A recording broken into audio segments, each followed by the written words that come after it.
안녕하십니까. 대전 유성을 출신 황정아 의원입니다. 조규홍 보건복지부 장관께 질의드리겠습니다. 네, 장관님. 최근 국민의힘 연찬회에서 이주호 사회부총리가 전공의를 복귀시킬 보관이 있냐는 질문에 6개월만 버티면 우리가 이긴다고 말씀하셨습니다. 알고 계시죠? 그거는 부총리께서 잘못된 그 보도다라고 해명 내신 걸로 알겠습니다. 알고 있습니다. 마치 그 말을 들으면 마치 국민의 생명을 볼모 삼아서 전쟁이라도 벌이고 있는 듯한 윤석열 정부의 저열한 인식에 또 한 번 경악을 금치 못하겠습니다. 논란이 되자 정부는 의사를 대상으로 한 것이 아니라 의정 간 대화와 소통을 강조한 것이라는 얼토당토 않은 변명을 내놓았습니다. 그럼 의사가 아니라 국민을 이긴다는 뜻입니까?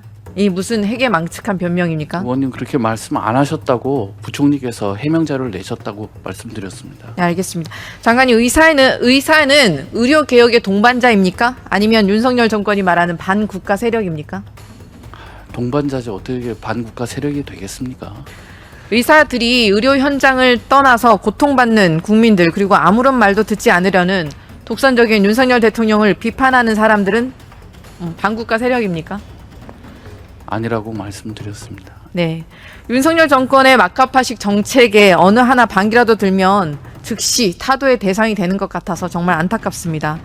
윤석열 대통령이 최근 기자회견에서 비상진료 체계가 원활하게 가동되고 있다라며 의료 현장에 직접 가보라라는 황당한 발언을 내뱉었습니다. 보건복지부도 응급실의 99%가 운영되고 있다며 의료 붕괴 우려할 사항은 아니라는 현실과 한참 동떨어진 말을 내뱉었습니다. 정부가 이렇게 현실에서 눈을 돌리니 국민의 불안감만 증폭되고 있습니다. 대통령실은 응급실 뺑뺑이 사망 증가가 근거가 없다며 국민의 분노에 기름만 끼얹었습니다. 장관님 혹시 의료 현장에 가보셨습니까? 예, 가봤고요. 대통령님께서 말씀하신 거는 여러 문제가 있지만 비교적 돌아간다 이런 말씀을 하셨고 현장에서 문제를 해결해야 된다는 취지로 말씀하신 걸로 알고 있습니다. 그리고 복지부가 병상 숫자뿐만 응급실 숫자뿐만 아니라 병상 숫자, 그다음에 응급실에 오시는 환자분, 그리고 응급실에 알겠습니다. 근무하는 전문의 숫자도 그런데 아니 내일 윤석열 발표하고 대통령이 있습니다. 분명히 아무런 문제가 없다라고 말씀하시지 않으셨습니까? 누가요? 윤석열 대통령께서 그런 취지로 말씀하신 걸로 아는 걸로 취지를 이렇게 아니 거기도 여러 문제가 있다고 분명히 여러 문제가 있다고 말씀하셨죠. 네. 대통령실 주장처럼 우리의 불안감이 아무런 근거가 없는 것입니까? 대통령실이 정말 국민을 조롱하는 듯한 발언을 한 직후에 강원대 병원마저 응급실 성인 전역 진료를 중단했습니다. 아십니까? 네, 알고 있습니다. 세종 충남대 병원도 건국대 충주병원도 야간이나 주말에 응급실 운영을 중단했습니다. 네. 예, 이대 목동병원은 매주 수요일 그리고 아주대 병원도 매주 목요일 응급실 운영을 제한한다고 합니다. 이런데도 문제가 없습니까? 저희가 어제 브리핑할 때도 어려움이 있다고 분명히 말씀을 드렸고요. 정부가 최선을 다해서 중증 응급 환자의 진료 기능을 유지하겠다고 말씀드렸습니다. 네, 의료 현장에서 이렇게 비명이 줄줄이 터져 나오고 있는 거는 온 국민이 다 알고 있는 사실인데 윤석열 대통령과 정부는 어디 달나라에라도 살고 있습니까? 그래놓고 총리께서 의료대란의 책임이 그 시작이 전공의의 자리 이탈이라고 말씀하셨습니다. 어느 역대 정부도 하지 못할 망발입니다. 박민수 차관은 응급실 뺑뺑이가 일부 현장만의 이야기라는 말까지 꺼냈습니다. 일부 현장? 119 구급차가 뇌졸중 환자를 2차 병원에서 상급 종합병원으로 이송하려고 하지만 수속이 진행되지 않자 구급대원이 인근 병원이 다 안 돼서 전화드린 것이라며 병원 측에 다급하게 항의하는 모습이 공개되었습니다. 그리고 뇌혈전 의심 중학생은 의사가 없어서 응급실에서 12시간을 대기해야만 했습니다. 40대 임산부는 1시간 동안 병원 26곳을 거절해서 결국 구급차에서 출산을 했고 2살 아이가 응급실 뺑뺑이를 돌다 의식불명 상태입니다. 아기가 너무 위급하다고 절규하는데도 의료진이 없다고 진료를 거부당했습니다. 이런데도 느끼시는 바가 없습니까? 지금 네. 2살 아이가 의식불명에 빠졌는데 박민수 차관의 그 망언처럼 전화로 물어볼 정도였으니 경증입니까? 제가 그 박민수 차관의 그 인터뷰 내용을 제가 정확하게 알지는 못하는데 지금 우리가 경증이라고 하는 거는 이제 그 병에 따라 가지고 그 증상이 다르게 나타날 수 있기 때문에 환자분들이 아닙니다. 응급 의료기관에 가시면 의료진들께서 케이타스라고 하는 그 예, 분류 기준에 알겠습니다. 따라서 분류를 해드릴 겁니다. 국민들께서 불안해하고 계시는데 윤석열 정부 대통령의 오만과 독선 그리고 무능과 무책임을 감추기 위해서 어디까지 추락할 생각입니까? 2살 아이가 의식 불명이라는 끔찍한 소식에 정말 분노만 침입니다. 의료 현장에 문제가 없습니까? 언제부터 대한민국 정부가 국민의 목숨을 담보로 베팅을 일삼는 도박꾼이 되었습니까? 지역에서는 배후 진료 위기로 환자들이 이미 권역을 넘나들면서 진료받는 병원을 찾아서 뺑뺑이를 돌고 있는 게 현실입니다. 의대 정원 증원이 본질적 대책이라는 영양가 없는 도돌이표 답변만 하면 의료 대란이 해결됩니까? 의원님, 그냥 응급실 부족 문제 묻지 않았습니다. 제가 질문 답하세요. 그냥 경증 환자를 응급실 못 오게 한다고 해결이 될 문제가 아닙니다. 그럼 지역에 병원이 없어서 어쩔 수 없이 응급실 찾아야 하는 환자들은 어떻게 합니까? 게다가 지자체가 각종 재난 예방과 복구에 드는 비용을 부담하기 위해서 성립해둔 재난관리기금까지 활용하라는 지침을 내린 것으로 알려졌습니다. 대통령은 아무런 문제가 없다고 하는데 재난 상황에서야 꺼내는 그 쌈짓돈을 쓰라고 하는 게 무슨 궤변입니까? 지금 중앙안전대책본부를 운영하고 있는데 이 상황을 재난으로 간주한다는 게 왜 그렇게 무리한 그 규정? 의료 재난, 사실상 재난관리기금을 쓰고 있는 것은 의료 재난 상태임을 인정하는 꼴 아닙니까? 그래서 저희는 재난 단계를 심각 단계로 올렸고 그러면 중대본을 재난 운영하고- 상황에 대통령이 그렇게 속편한 소리만 하고 있어서야 되겠습니까? 국민의 목소리를 무시하고 국회 중재안까지 짓밟고 있는 윤석열 정부의 독선과 오기가 끝이 없습니다. 과학적 근거도 없는 2,000명 묻지마 증원 그 배정이조차 누가 참여했는지 그리고 어떤 근거로 배정을 했는지 회의 자료들까지 파기해 가서 감춘 그 독재 정책 밀실 행정 아닙니까? 의원님, 어떤 국민이 이런 정부와 정책을 믿고 따르겠습니까? 게다가 질병청이 지금 최근 코로나19 재유행이 정점을 지났다고 발표했습니다. 지금 개학 시즌이고 곧 추석 연휴도 있습니다.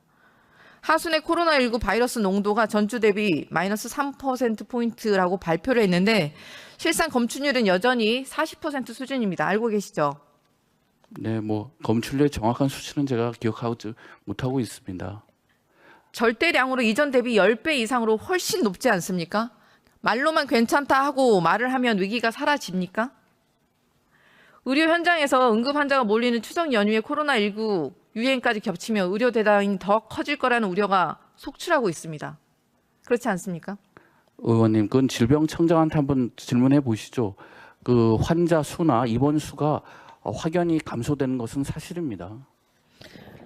네, 의원님, 저희가 다층적인 감시 체계를 운영하고 있고요. 입원 환자뿐만이 아니라 또 그 하수 감시, 또 병원체 감시를 다 수행하고 있는데 모든 감시 체계에서 그 수치가 떨어지는 것을 저희가 과학적으로 분석해서 발표하고 있는 겁니다.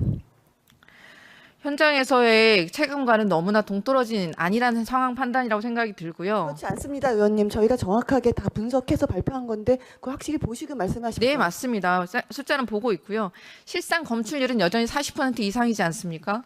그래서 본인보다 중증인 분들에게 응급실을 양보하라라는 게 무슨 대책입니까? 응급실은 아무런 문제도 없다라는 말만 반복하는 정부를 보면서 코로나19 재유행에 대한 대응은 물론이고 의료 붕괴 사태를 어떻게 막을지 의원님, 정말 막막하기만 답변할 합니다. 시간을 좀 주시겠습니까? 답변하시겠습니까? 예, 정부가 아무런 문제가 없다고 말한 적 없고요. 문제가 있지만 최선을 다하겠다고 말씀을 드렸고요. 그다음에 아까 과학적 근거가 전혀 없다고 했지만 고등법원 판결문을 보면 충분하지는 않지만 절차적 타당성과 합리적 근거를 가지고 있다고 판결을 했습니다. 그렇게 일방적으로 말씀하시면은 국민들이 오해하실 수 있습니다. 아닙니다. 여전히 그럼에도 불구하고 코로나 바이러스 농도도 여전히 수치는 그대로 있고 그리고 과학적 근거가 없다고 하지 않았고 여전히 존재한다고 그러한 위기는 여전히 존재한다고 의대 말씀드렸고요. 정원과 관련해서요. 네네네 알겠습니다.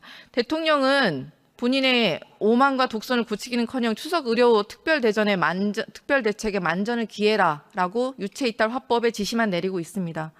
윤석열 대통령이 국민의 생명을 책임지는 게 국가의 의무라고 지속적으로 강조해 왔습니다. 오만과 독선의 국정으로부터 국민의 생명을 헌신짝처럼 버리는 무도한 정권에서 벗어나길 바랍니다. 자, 여기서부터 잠시만 주목해 주시기 바랍니다. 제가 구독자분들을 위해서 깜짝 선물을 하나 준비했습니다. 제가 항상 여러분들께 뭐라고 말씀드렸나요? 뉴스만 평소에 잘 챙겨보셔도 돈이 된다, 돈을 벌 수 있다고 말씀드렸는데요. 자, 여기 보이는 각종 뉴스, 코로나, 러시아 우크라이나의 전쟁, 엔비디아의 실적, 트럼프와 김정은의 관계 등등 이러한 뉴스를 보게 되면 여러분들은 어떤 생각이 드시나요? 그냥 뉴스만 보고 끝내는지, 아니면 이 뉴스를 어떻게 이용할 수 있는지 이 부분을 고민하고 계시는지를 되물어보고 싶습니다. 그 이유가 뭐냐 하면 제가 지난 1월 여러분들께 뭐라고 말씀드렸나요? 지금은 반도체 산업에 관심을 가져야 한다. 뉴스만 보고 그냥 넘기지 마시고 한번 투자 쪽으로 고민해 보셔야 한다라고 말씀을 드렸습니다. 그리고 나서 이런 썸네일을 유튜브나 뉴스를 통해서 많이 보셨을 텐데요. 이런 반도체 산업이 이슈가 되었을 때 부자들은 어떻게 생각한다고 했나요? 반도체와 관련된 투자 수단은 뭐가 있는지, 어떤 주식이 가장 좋은지, 어디에 투자해야 돈이 몰리는지 자연스럽게 생각한다고 제가 말씀드렸죠.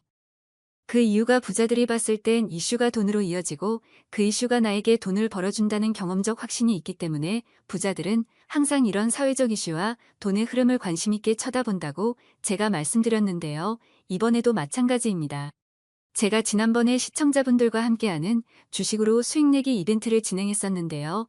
당연히 100% 무료로 진행되었고, 자, 여기 보시면 아시겠지만 제가 지난번에도 저한테 구독이라는 문자를 보내주신 모든 시청자분들께 이렇게 반도체 관련주 중에 많은 종목이 아니라 가장 급등할 확률이 높은 딱 한 종목, 한미반도체 딱 한 종목만을 추천드렸어요. 그러면서 여기 나와 있는 대로 정확히 얼마에 매수해야 하는지, 수익률이 얼마가 나왔을 때 팔아야 할지 정확히 말씀드렸는데, 자, 지금 실제로 어떻게 되었나요? 오른쪽을 보시면 아시겠지만 제가 1월에 문자로 이 한미반도체를 소개해드리고 나서 실제 3배 이상의 급등이 나왔죠. 그래서 당시에도 굉장히 많은 분들이 제가 드린 이 종목으로 수익을 크게 내실 수 있었는데요. 다시 한번 수익 축하드리고 이번에도 마찬가지입니다. 최근에 이슈가 되고 있는 것이 이 하마스와 이스라엘 전쟁, 러시아와 우크라이나 전쟁이기 때문에 우리가 어떻게 생각해 볼 수 있을까요? 더군다나 북한까지 참전한 마당에 전쟁이 앞으로 계속해서 심화될 가능성이 있는데요. 더욱이 중국 또한 대만에 대한 전쟁 압박 수위를 높여가고 있어 전 세계가 혼란스러운 상황입니다. 이렇게 전쟁이 계속해서 심화되면 피해가 커지기 때문에 전쟁에 필요한 군수물자, 의료 지원 물품들이 실제로 더 많이 필요할 수밖에 없는데요. 그럼 그 중에서 실제 전쟁의 여러 물자들을 지원해본 경험이 있고 건설, 의료 수준이 높은 우리나라 기업들 중에 한 곳이 가장 크게 부각받을 수밖에 없는 것이고 당연히 우리가 이쪽으로 생각해야 된다는 겁니다.